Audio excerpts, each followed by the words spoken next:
L'affaire Kulik ou Élodie Kulik. Ça vous dit quelque chose? Si ça ne vous dit rien, sachez que c'est une affaire criminelle qui a fait énormément de bruit en 2002 et c'est de cette affaire dont on va parler aujourd'hui. Si cette affaire a fait beaucoup de bruit, c'est parce qu'il s'agit tout d'abord du viol et du meurtre d'une jeune femme de 24 ans qui est restée non résolue pendant de nombreuses années, mais aussi parce que vous allez voir que la pièce centrale de l'affaire Élodie Kulik est un enregistrement, un appel qu'elle a passé le soir où elle a été enlevée. Cet appel dure 26 secondes et selon les personnes qui l'ont écouté, c'est un appel dans lequel on ressent la terreur d'Élodie Kulik et il fait froid dans le dos. Hello, j'espère que vous allez bien. Je suis très contente de vous retrouver aujourd'hui pour cette nouvelle histoire, bien qu'elle n'a rien de très joyeux.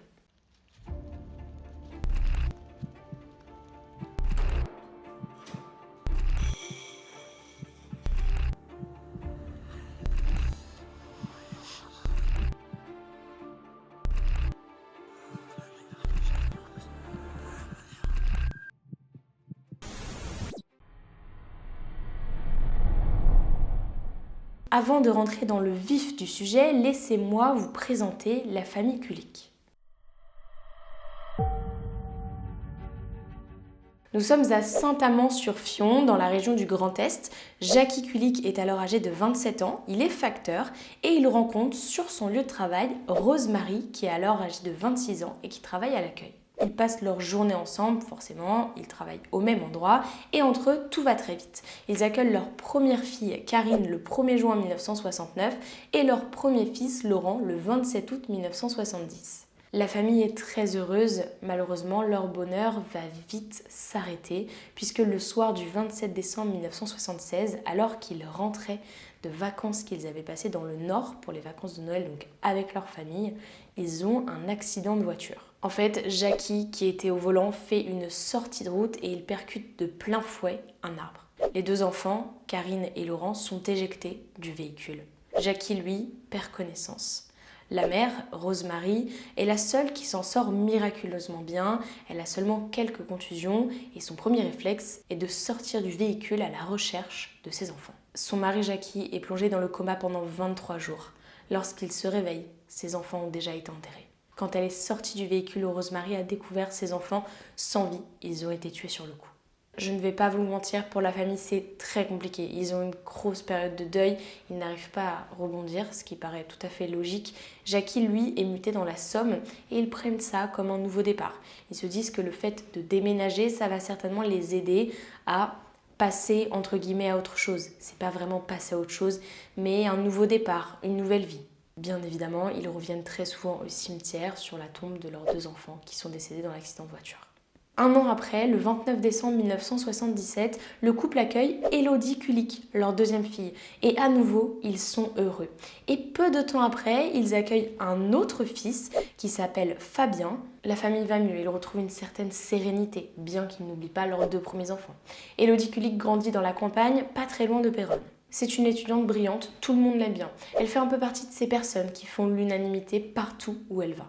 On sait qu'elle est très fusionnelle avec sa maman Rosemary, elle s'appelle quasiment tous les jours et quand elle ne s'appelle pas, c'est parce que l'une ou l'autre a un empêchement, mais dans ce cas-là, elle rattrape sur les jours d'après. Le 8 décembre 2002, c'est les 50 ans de Rosemary et Élodie Kulik est bien évidemment allée voir sa maman pour son anniversaire. Comme je vous l'ai dit, les deux sont très fusionnels, elle n'aurait pas raté une occasion de se voir. Élodie Kulik est devenue directrice d'une agence de la Banque de Picardie à Péronne. Elle vivait bien sûr à Péronne, donc c'était à côté de son lieu de vie. Elle est devenue la plus jeune directrice d'une agence bancaire du pays, ce qui en fait une fierté non seulement pour ses proches, mais également pour elle-même. Maintenant que je vous ai présenté un peu la famille Kulik, on va parler de l'événement tragique. Élodie Kulik, âgée de 24 ans, rentre chez elle après avoir passé la soirée avec un ancien collègue et un ami à elle qui s'appelle Hervé Croisil. Ils étaient allés manger dans un restaurant chinois de Saint-Quentin, qui était situé dans le département voisin de l'Aisne. Et ensuite, ils avaient pris un thé chez Hervé. Vers 23h30, Élodie Kulik décide de rentrer chez elle en voiture.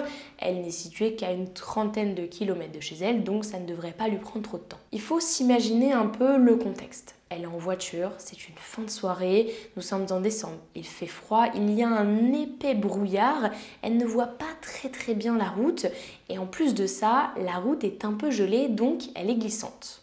Heureusement pour elle, à cette heure-là, la route est peu fréquentée et elle reste très prudente pendant tout le long du trajet.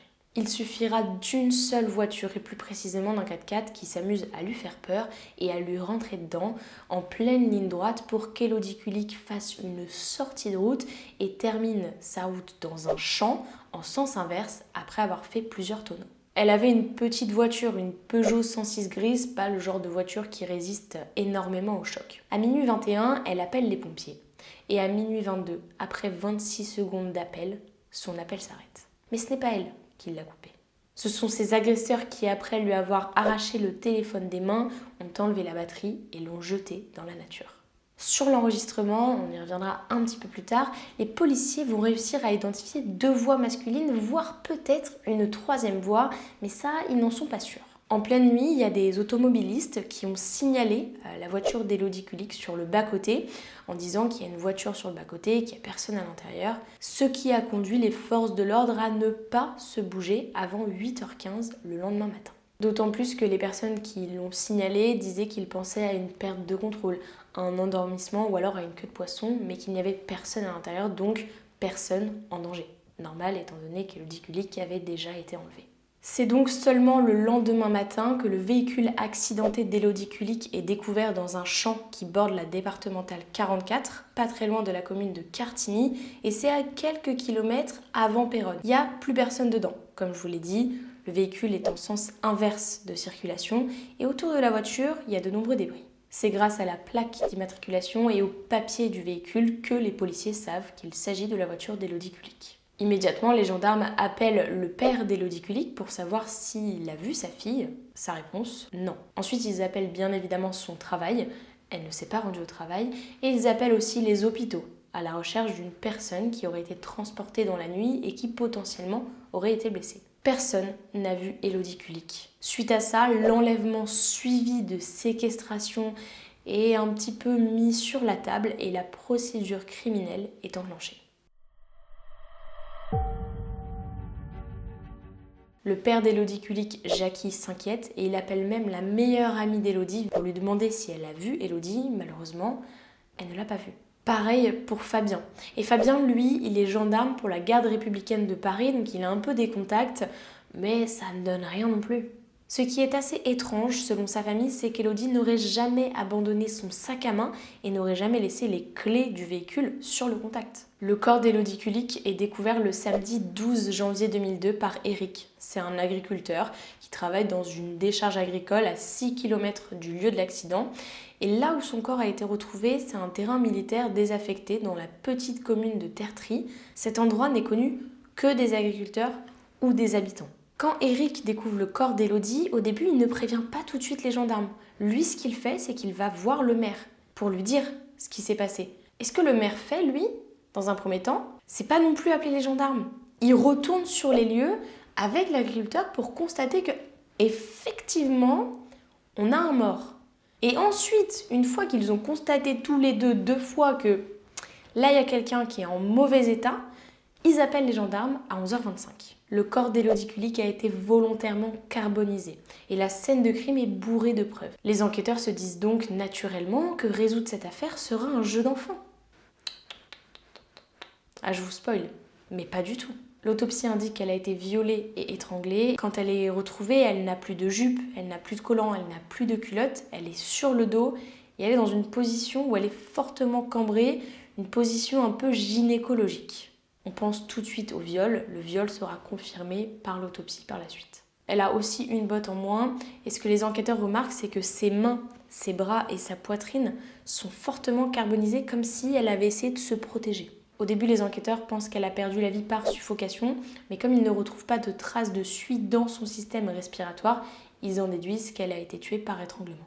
À savoir aussi, petit détail, elle avait ses règles pendant son viol et son meurtre puisque les enquêteurs retrouvent un tampon sur la scène de crime. Et ce n'est pas tout, puisqu'autour de son corps, ils découvrent 2 mégots de cigarettes, une serviette, un préservatif avec l'emballage qui a été déchiré, le tampon dont je vous parlais et une chaussette. Grâce à toutes les preuves qu'il y a sur la scène de crime, les enquêteurs retrouvent un ADN nucléaire qui est extrait du préservatif, ainsi que 4 ADN incomplets et une empreinte digitale sur la voiture. Cependant, l'empreinte digitale sur la voiture ne donnera rien. Le problème qu'il rencontre, c'est que l'ADN du tueur, n'est pas au FNAIG. Jackie et Rosemary décident d'aller voir le corps de leur fille, bien qu'on l'aurait fortement déconseillé. Peut-être que c'était une manière pour eux de se rendre compte que leur fille était vraiment morte et que c'était bien réel. Quand elle est retrouvée, on est le vendredi. Donc en fait, après, il y a le week-end. Donc l'appel dont je vous parlais au début, qui dure 26 secondes, n'a pas été transféré tout de suite à la police. Il a été transféré 2 jours après. Parce que le week-end, service de téléphonie, bon, tout ça, à l'époque, il ne travaillait pas. Grâce à cet appel, il remarque que son téléphone bornait à Cartigny. Ils savent à présent qu'il y a 2 voix masculines sur l'appel, voire une troisième, ils ont un petit doute. Et très rapidement, ils mettent Hervé Croisil, l'ami avec qui elle avait été mangée et avec qui elle avait bu un thé, hors de cause. Ils essayent de se rapprocher de ses anciennes relations, mais aussi de ses clients, puisqu'elle travaillait dans une banque et qu'ils se disent que parfois un client mécontent pourrait potentiellement avoir des désirs de revanche. Et ils vont aussi regarder toutes les personnes qui avaient commis des délits dans la région. Tenez-vous bien, en tout, ils ont 600 hypothèses de travail. C'est énorme. Ils sont tous entendus, ils sont prélevés au niveau génétique, digital et palmé. Mais il n'y a rien de concret. Jackie, de son côté, lui, il essaye de faire bouger les choses. Et c'est aussi ce que les enquêteurs vont lui reprocher de temps en temps parce qu'ils trouvent qu'il est un peu trop présent et que parfois il est un peu agressif. En même temps, il s'agit de sa fille et je pense que je peux tout à fait comprendre qu'il ait envie que les choses avancent et qu'il ait surtout envie qu'on retrouve le meurtrier ou les meurtriers de sa fille. Les policiers se disent qu'il s'agit peut-être d'un tueur en série et ils pensent à un en particulier. En effet, les mois qui ont suivi le meurtre d'Élodie Kulik, un homme a été arrêté pour 2 meurtres et au début ils se disent qu'il y a peut-être un lien. Cet homme avait violé et étranglé Patricia Leclerc, âgée de 19 ans. Il l'avait ensuite laissée pour morte dans un champ et son corps a été trouvé le 6 juillet 2002, mais aussi une autre femme qui s'appelle Christelle Dubuisson. Elle était âgée de 18 ans et elle a été retrouvée sous un camion le 21 août 2002. Elle avait été poignardée. Le 24 novembre 2002, Jean-Paul Lecomte est arrêté. Les familles se serrent les coudes puisqu'ils se disent qu'il s'agit peut-être d'un tueur en série et ça permettrait de résoudre 3 affaires. En plus, Jean-Paul Lecomte, c'est pas n'importe qui puisqu'il avait déjà été condamné pour une série de viols quelques années plus tôt. Et donc s'il a été arrêté, c'est tout simplement parce que son ADN a été retrouvé sur les 2 scènes de crime. Par contre, sur la scène de crime d'Élodie Kulik, on ne retrouve pas son ADN. En plus de ça, en janvier 2002, il était incarcéré sans permission de sortie. Ce n'est donc pas lui, le tueur d'Élodie. On l'enlève donc de la liste des suspects. Rosemary Kulik n'a pas très bien vécu ces affaires-là, puisque le 20 juillet 2002, elle est désespérée et elle tente de se suicider en ingérant une substance pesticide. Elle est restée dans le coma jusqu'à sa mort 9 ans plus tard, le 10 juillet 2011. Et ce qui est terrible, c'est que quelques jours avant qu'elle ingère le pesticide, son fils Fabien avait fait la surprise à ses parents de revenir dans la région pour les soutenir. Et comme il voulait que ce soit une surprise, il ne l'a pas dit à ses parents. Et il se dit que s'il leur en avait parlé, peut-être que sa mère n'aurait pas tenté de se suicider. Mais bon, on ne peut pas refaire l'histoire. En octobre 2011, l'affaire Élodie Kulik est l'affaire criminelle française dont le nombre de prélèvements ADN est le plus important puisqu'il y a eu entre 5000 et 6000 prélèvements ADN. Et en 8 ans, c'est 3 juges qui ont défilé. Jackie a très peur que l'affaire se transforme en cold case. Il voulait tout faire pour retrouver le meurtrier de sa fille et avant que sa femme ne décède, il s'était promis de le trouver pour lui dire et pour qu'elle se réveille. En octobre 2010, le colonel Emmanuel Famhoy, qui est spécialiste de biologie, est nommé à la section de recherche d'Amiens. Son idée à lui, c'est de regarder si l'un des parents ou l'un des enfants du tueur est fiché. Parce que certes, lui ne l'est pas, mais un individu, c'est 50% de l'ADN de sa mère et 50% de l'ADN de son père. En fait, ce qu'il veut faire, c'est la technique de l'ADN par parentèle. Cette technique se base sur l'ADN nucléaire et c'est une technique qui est déjà utilisée aux États-Unis depuis assez longtemps et notamment en Californie. Cette technique a bien sûr montré ses preuves puisque la police californienne l'avait déjà utilisée pour identifier un violeur en série. En France, cependant, c'est inédit. Et la technique, elle est ni interdite ni autorisée. On est un peu dans un flou, donc lui, ce qu'il fait, c'est qu'il attend le feu vert de la chancellerie. Feu vert qu'il aura 1 an plus tard, en octobre 2011, et quand on lui donne le feu vert, on lui dit « Ok, les recherches sont lancées, dans 1 semaine, on aura les résultats ». 1 semaine, ça peut paraître long, aujourd'hui c'est bien moins long, Mais à l'époque, pour une technique nouvelle et qui peut être révolutionnaire, c'était assez rapide quand même. Au bout d'une semaine, quand ils regardent un petit peu les différents marqueurs communs, ils se rendent compte que lorsqu'il y a 11 marqueurs communs, ils ont 500 noms, ce qui est encore beaucoup. S'ils prennent 16 marqueurs communs, ils diminuent à 300 noms, donc quasi moitié moins. Et lorsqu'ils en prennent 18, il n'y a qu'un seul nom qui sort. Ce nom, c'est celui de Patrick Viart, fiché pour des agressions sexuelles, et notamment à quelques kilomètres du lieu du crime. Sa signature génétique est très proche de celle du violeur, les enquêteurs se disent qu'il s'agit forcément de quelqu'un de sa famille. Après, il y a plusieurs hypothèses, soit son père, soit ses enfants. Il a 2 enfants. Et parmi ses enfants, l'un avait 4-5 ans lors du meurtre d'Élodie Kulik, autant vous dire qu'il l'élimine direct. Mais le deuxième, il avait 20 ans. Et les enquêteurs se disent que c'est certainement lui le tueur. Il s'agit de Grégory Viart, un plombier qui est né en 1979. Sauf qu'il est mort. Il s'était tué dans un accident de voiture en sortant de boîte alors qu'il avait bu le 1er novembre 2003. Il s'est encastré dans un camion. Grégory Viart avait un tout petit casier pour vol, escroquerie et en 2002 pour des fausses lettres anonymes. Mais c'est pas vraiment lui l'auteur des lettres anonymes. C'est un peu bizarre. En fait, en 2002, sa compagne, Cathy Viart, avait déposé plainte parce qu'elle avait reçu des lettres de menaces et elle disait que c'était probablement son mari. Dans les lettres, son mari la menaçait de l'étrangler, de la violer et de la brûler. Ça vous rappelle des petites similitudes avec Élodie Kulik ? Seulement voilà, ce n'est pas Grégory Viart qui les a écrites, puisque c'est Cathy qui les a écrites, puisqu'elle voulait attirer l'attention de son mari, qui prenait un peu moins soin d'elle et de son fils et qui, il me semble, était infidèle. Ce que la gendarmerie a fait, c'est qu'ils ont aussi été en planque pour essayer de voir qui déposait les lettres et ils ont vu Cathy Viart déposer les lettres elle-même.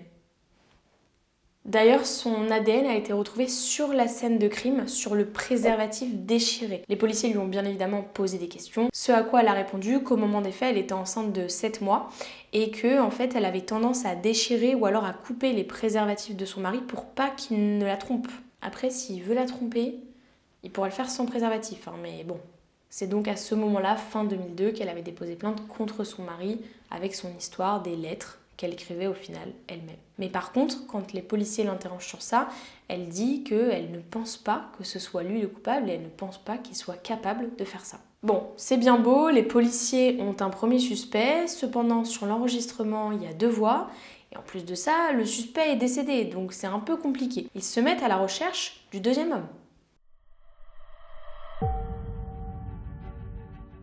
Ils savent aussi que Grégory Viart faisait partie d'un groupe de potes qui faisaient souvent des sorties en 4x4.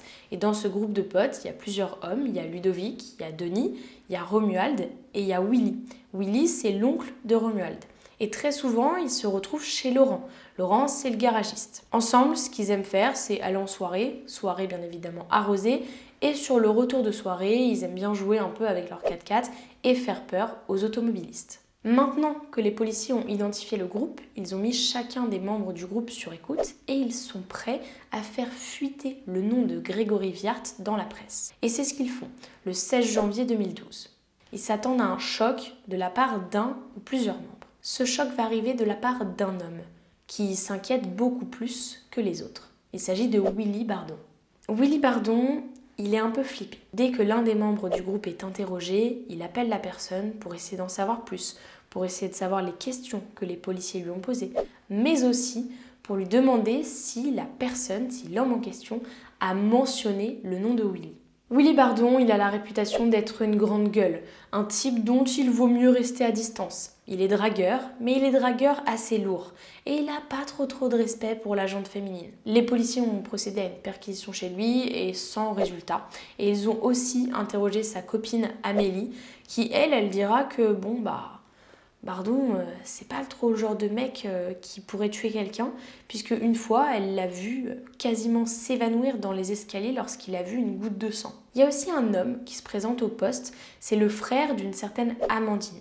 Lui, il explique aux gendarmes qu'un jour, sa sœur avait été embêtée par Bardon et c'était sur la route, il avait fait comme s'il voulait la pousser dans le fossé. Un peu ce que Élodie Kulik a vécu. Le 24 janvier 2012, l'exhumation du corps de Grégory Viart se fait dans le plus grand secret. Pour plusieurs raisons, les policiers n'ont pas envie d'avoir des journalistes qui couvrent ça. Et en plus de ça, ils se disent que si ça fait trop de bruit, la personne qui suspecte, a.k.a. Willy Bardon, va certainement le savoir et va certainement s'en méfier. S'ils font ça, c'est tout simplement pour comparer l'ADN de Grégory Viart avec l'ADN qui a été retrouvé sur la scène de crime.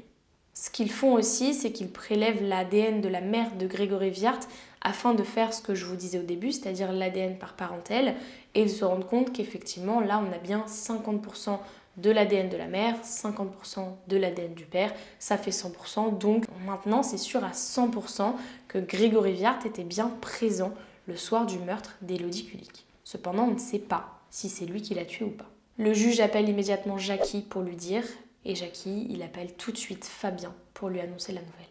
En mars 2012, les parents de Grégory Viart déclarent que leur fils n'était pas le genre à laisser par négligence un préservatif sur une scène de viol. Donc ça veut dire qu'il était du genre à être sur des scènes de viol, mais juste d'habitude, il ne laisse pas de préservatif. C'est ça que ça veut dire ? On sait aussi que selon le frère de Cathy Viart, Cathy aurait été victime de violences, notamment à Noël, puisque Viart a commencé à être violent avec l'enfant après la naissance, et le dernier Noël avec lui, il est sorti en la laissant enfermée dans la maison, en coupant l'électricité et en emmenant son portable. Il s'est aussi plaint que Grégory Viart lui avait volé un chéquier et qu'il avait signé des chèques pour un montant de 7 000 €. Le 16 janvier 2013, nous sommes à Amiens et 7 personnes sont placées en garde à vue dans le cadre de l'affaire d'Élodie Kulik. 3 d'entre eux sont rapidement libérés puisqu'ils ont un alibi solide. Romuald, le neveu de Willy Bardon, était à Paris, donc ça ne peut pas être lui. Laurent, le garagiste, lui, il ne sort jamais de chez lui et ça a été prouvé. Et enfin, Ludovic ne connaissait pas Grégory Viart en 2002, donc impossible que ce soit lui. Il reste donc 4 hommes. Et parmi les 4 hommes, tout le monde nie avoir accompagné Grégory Viart. Mais les gendarmes, ils ont plus d'un tour dans leur sac. Ils décident de faire écouter l'appel au secours d'Élodie Kulik aux différents hommes. Plusieurs d'entre eux reconnaissent la voix de Willy Bardon. Et Romuald, son neveu, s'effondre lorsqu'il entend l'appel. Et je pense qu'il n'y a pas de meilleure preuve qu'un membre de la famille reconnaisse non seulement la voix, mais qu'avant de dire qu'il ait reconnu la voix, s'effondre parce qu'il a reconnu la voix. Bardon, au début, il dit que oui, c'est sa voix, mais qu'il n'y était pas, donc c'est pas possible. Puis ensuite, il modifie en disant « mais non, c'est pas ma voix, puisque je n'y étais pas ». Et ce que les gendarmes font, c'est qu'ils font une confrontation entre Bardon et Romuald. Face à Romuald, Bardon lui jure que ce n'est pas sa voix, et la seule chose que Romuald lui demande, c'est d'être honnête. Le 17 janvier 2013, Willy Bardon est présenté au juge d'instruction. Il est mis en examen pour enlèvement, séquestration, viol et meurtre. Willy Bardon, lui, il est originaire de Montescourt-Liserolles, c'est le même village que Grégory Viart, et c'est l'ex-patron du Will Bar à Fiolaine. C'est un village qui est pas très loin de Saint-Quentin. Il avait d'ailleurs été expulsé par la mairie 2 ans plus tôt, puisqu'il ne payait plus le loyer. Cependant, il a un casier judiciaire complètement vierge. On sait aussi que quelques semaines avant le meurtre d'Élodie Kulik, il s'était rendu dans le restaurant chinois dans lequel Élodie Kulik avait mangé avec son ami Hervé. Après, ça veut rien dire, il n'y a pas non plus pléthore de restaurants chinois dans la région. Bardon est placé en détention provisoire et il est suivi par le service pénitentiaire d'insertion et de probation. Le 22 avril 2014, après 15 mois de détention, la chambre d'instruction de la cour d'appel d'Amiens libère Bardon. Il est âgé de 38 ans, on le place sous bracelet électronique et bien évidemment, il est assigné à résidence. Il vit et il travaille au black chez un ami et il ne peut pas s'absenter de chez lui, sauf bien sûr pour répondre aux convocations de la justice ou pour rencontrer ses avocats. Son procès n'a toujours pas eu lieu. Pendant ce temps, ses avocats construisent leur défense. Et il y a une piste qu'ils vont plus particulièrement suivre. On sait que Viart et Bardon étaient très amis. Mais on sait aussi que dans leur relation, c'était Bardon qui était le chef de meute. À l'époque des faits, il avait 28 ans et on sait que Viart était très influençable et qu'il était prêt à suivre Bardon pour à peu près tout. Les gendarmes se disent donc, il est fort probable que Viart lui ait dit « moi j'y vais, moi je vais te montrer qui je suis » et que Bardon l'ait laissé faire. C'est en tout cas le scénario des gendarmes. Je vous ai parlé tout à l'heure de la deuxième femme de sa vie, Amélie, qui avait dit que lorsqu'elle l'avait vu un jour voir une goutte de sang, il avait failli tourner de l'œil.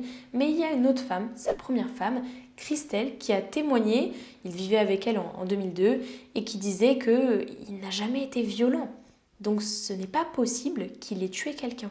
Il va y avoir plusieurs allers-retours avec la justice, notamment dû au fait qu'il n'y a pas vraiment de preuves, il n'y a pas de témoins oculaires, il n'y a pas non plus d'ADN, et le procès s'ouvrira 17 ans après le meurtre d'Élodie Kulik en 2019.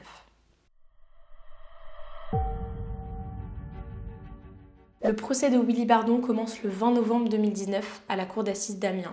17 ans donc après le meurtre d'Élodie Kulik. Jackie est bien évidemment présent, il avait fait imprimer une grande photo de sa fille qu'il placera devant le pupitre lorsqu'il parlera.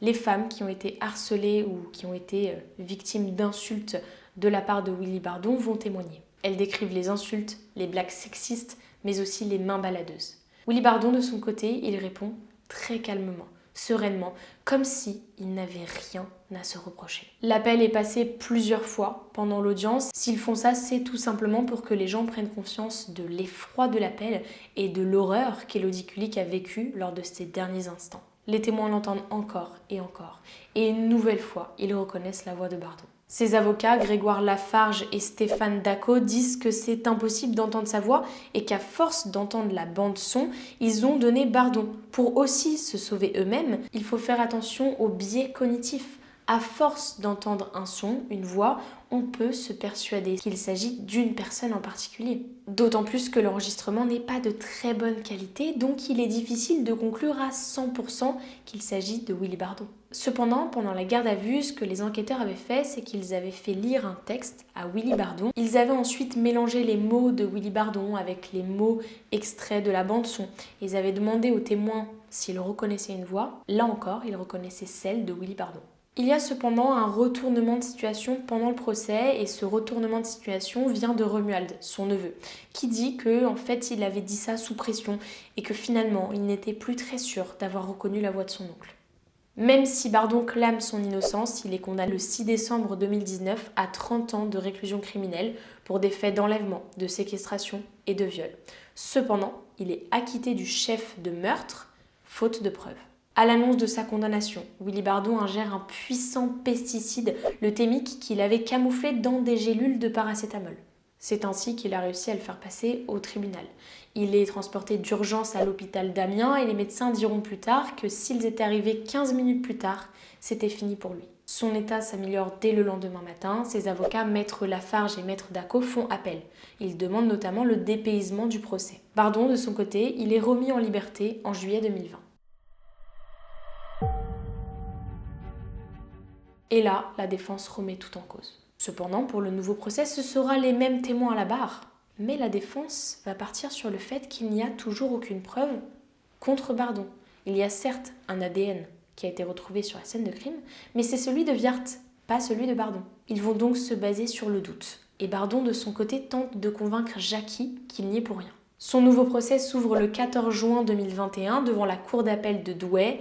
Encore une fois, il continue de clamer son innocence et le 1er juillet 2021, il est de nouveau condamné à 30 ans de prison. Ce qui change cette fois-ci, c'est qu'à présent, il est aussi reconnu coupable du meurtre d'Élodie Kulik, en plus du viol et de la séquestration. Ses avocats annoncent un nouveau pourvoi en cassation pour casser le jugement et repartir de zéro. Malheureusement pour eux, il sera rejeté le 30 novembre 2022.